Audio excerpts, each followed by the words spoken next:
നിയമസഭാ തെരഞ്ഞെടുപ്പ് അടുത്തെത്തിക്കഴിഞ്ഞു. പടിവാതിക്കൽ നിൽക്കുകയാണ്. തീയതി ഇന്നോ നാളെയോ പ്രഖ്യാപിക്കും തെരഞ്ഞെടുപ്പ് കമ്മീഷൻ. അതിനു മുമ്പ് ഒരു സുവർണാവസരം പ്രതീക്ഷിച്ചിരുന്നു കോൺഗ്രസ് നേതാക്കളും BJP നേതാക്കളും, അതും ശബരിമല വിഷയത്തിൽ. ശബരിമല വിഷയം വളരെ സെൻസിറ്റീവായ ഒരു വിഷയം തന്നെയാണ് എന്നും അതിൽ കയറി പിടിച്ചാൽ UDF-ന് BJP-ക്ക് കേരളത്തിൽ നേട്ടമുണ്ടാക്കാൻ കഴിയും, അതുകൊണ്ട് ഇതാ വരുന്നു സുവർണാവസരം എന്ന് പ്രതീക്ഷിച്ച് നിൽക്കുമ്പോഴാണ് ആ സുവർണാവസരം തകർന്നു വീഴുന്ന കാഴ്ച കോൺഗ്രസ് നേതാക്കളും BJP നേതാക്കളും കണ്ടത്. VN വാസവൻ ദേവസ്വം മന്ത്രിയുടെ വാക്കുകൾ കേൾക്കാം. 2007 അഫിഡവിറ്റിനകത്ത് ഇത്തരം കാര്യങ്ങൾ തീരുമാനിക്കേണ്ടത് ആചാരപരമായ കാര്യത്തിൽ പാണ്ഡിത്യമുള്ളവരായിരിക്കണം എന്ന കാര്യം എടുത്തു പറഞ്ഞിട്ടുണ്ട്. അത് തന്നെയാണ് ഇപ്പോഴും പറയുന്നത്.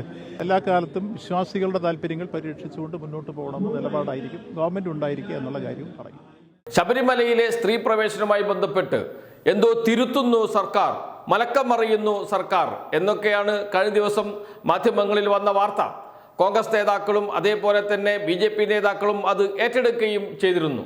എവിടെ നിന്നാണ് മലക്കം മറിയുന്നത് എന്ന് സ്വയം ചോദിക്കാൻ നമ്മുടെ മാധ്യമപ്രവർത്തകർ തയ്യാറായില്ല. അത് കേട്ട ഉടനെ തന്നെ രാഷ്ട്രീയ നേതാക്കൾ, UDF നേതാക്കൾ പ്രതികരണവുമായി രംഗത്ത് വരികയും ചെയ്തു. എന്നാൽ നേരത്തെയുള്ള നിലപാടിൽ നിന്ന് ഒരു മാറ്റവും വരുത്താൻ സംസ്ഥാന സർക്കാർ തീരുമാനിച്ചിട്ടില്ല എന്നും നേരത്തെ സുപ്രീം കോടതിയിൽ നൽകിയ അഫിഡവിറ്റിൽ തന്നെ ഉറച്ചു നിൽക്കുന്നു എന്നുമാണ് VN വാസവൻ ദേവസ്വം മന്ത്രി വെളിപ്പെടുത്തിയിരിക്കുന്നത്. ഇത് തന്നെയാണ് കഴിഞ്ഞ ദിവസം CPIM-ന്റെ സംസ്ഥാന സെക്രട്ടറിയും പറഞ്ഞത്. MV ഗോവിന്ദൻ മാസ്റ്ററോട് വാർത്താ സമ്മേളനത്തിൽ മാധ്യമപ്രവർത്തകർ ചോദിച്ചപ്പോൾ പറഞ്ഞ മറുപടി കൂടി കേൾക്കാം.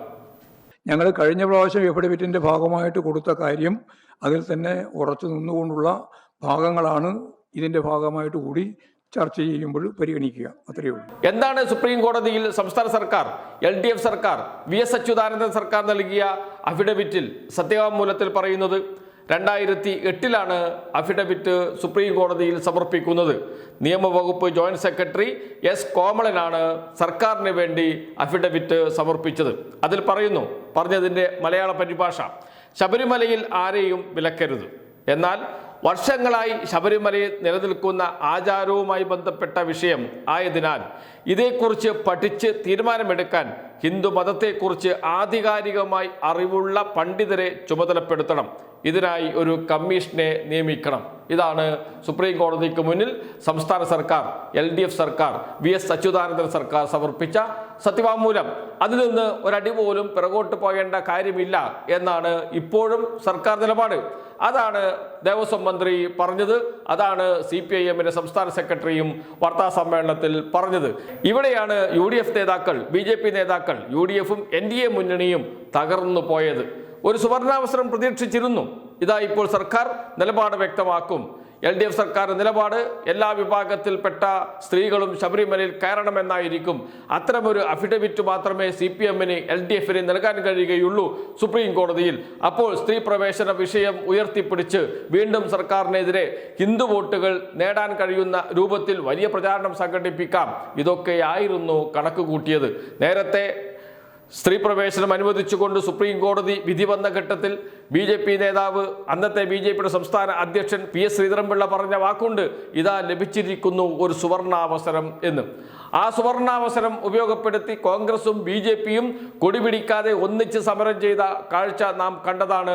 UDF-ലെ എല്ലാ ഘടകകക്ഷികളും BJP-ക്ക് പിന്തുണ പ്രഖ്യാപിച്ച് രംഗത്ത് വന്നതും നാം കണ്ടതാണ്. അത്തരമൊരു സുവർണാവസരം വരാൻ പോകുന്നു, ഇതാ വന്നു കഴിഞ്ഞു എന്ന് പ്രതീക്ഷിച്ചിരിക്കുകയായിരുന്നു, കാത്തിരിക്കുകയായിരുന്നു UDF-ഉം BJP നേതാക്കളും. പക്ഷേ ആ കാത്തിരിപ്പ് വെറുതെയായി പോയി. സർക്കാരിൻ്റെ നേരത്തെ പ്രഖ്യാപിച്ച നിലപാടിൽ തന്നെ ഉറച്ചു നിൽക്കുന്നു. അതിൽ ഒരു മാറ്റവും വരുത്തിയിട്ടില്ല. ഇതാ മലക്കം മറിയുന്നു സർക്കാർ, നിലപാട് തിരുത്തുന്നു സർക്കാർ എന്നൊക്കെ പറഞ്ഞ് പ്രമുഖ മാധ്യമങ്ങൾ ഇന്നലെ, പ്രത്യേകിച്ച് ദൃശ്യമാധ്യമങ്ങൾ ഇന്നലെ വലിയ വാർത്തകൾ നൽകിയിരുന്നു. പക്ഷേ ഇന്ന് അതേക്കുറിച്ച് ദൃശ്യമാധ്യമങ്ങളും മിണ്ടുന്നില്ല. കാരണം പറഞ്ഞതൊക്കെ മണ്ടത്തരങ്ങളാണ് എന്ന് അവർക്ക് ബോധ്യപ്പെട്ടു. അതുകൊണ്ട് തന്നെയാണ് പത്രമാധ്യമങ്ങൾ ഇന്ന് ആ വാർത്ത കാര്യമായി കൊടുക്കാതിരുന്നത്, ചർച്ചയാക്കാതിരുന്നത്. എന്തായാലും ദൃശ്യമാധ്യമ പ്രവർത്തകർക്ക് പറ്റിയ തെറ്റ് അവർ തിരുത്തിയിട്ടുണ്ട് ഇന്ന് എങ്കിലും. തെറ്റ് തിരുത്തി എന്ന് പറയുകയൊന്നും ചെയ്യില്ല.